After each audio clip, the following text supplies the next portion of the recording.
বন্ধু কি খবর? কি লাগবো বন্ধু জানাও তো। 26 তারিখ তো অনেক টাকা আইবো, পাঠাই দিমু সব। যা লাগবো 26 তারিখ পাঠাই দিমু, নো প্রবলেম। জানাও আমার কি লাগবো। এই কি হয়েছে? এত চিল্লো কেন? আরে বেটা চিল্লামো না মানে, 26 তারিখ যে টাকা আইবো আমি তো বেটা পুরো শপিং মল কিনে আলাম। একটা একলা মানুষ এত কিছু আমি কিনতে পারবো বেটা? বন্ধু বান্ধব যা আছে সবগুলো বিলাই দেবো বেটা। 26 তারিখ প্রচুর টাকা আইবো জানোস। 26 তারিখ কি হইব? আরে তুই দিয়ে কিচ্ছু জানোস না বেটা। এক সেমিস্টার গেমের থেকে যে টাকা দিব 26 তারিখ, এটা তুই কিছু জানোস না? জানোস আমার কাছে 100 মিলিয়ন কয়েন আছে। 100 মিলিয়ন কয়েন বেচলে কত টাকা আইবো তোর আন্দাজ আছে? তুমি বলো, আমি শুনেছি 10 মিলিয়ন কয়েন, 1 টাকা 79 পয়সা মাত্র।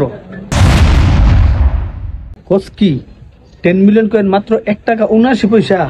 হ্যাঁ, তার মানে 100 মিলিয়ন কয়েন 18 টাকাও হয় নাই।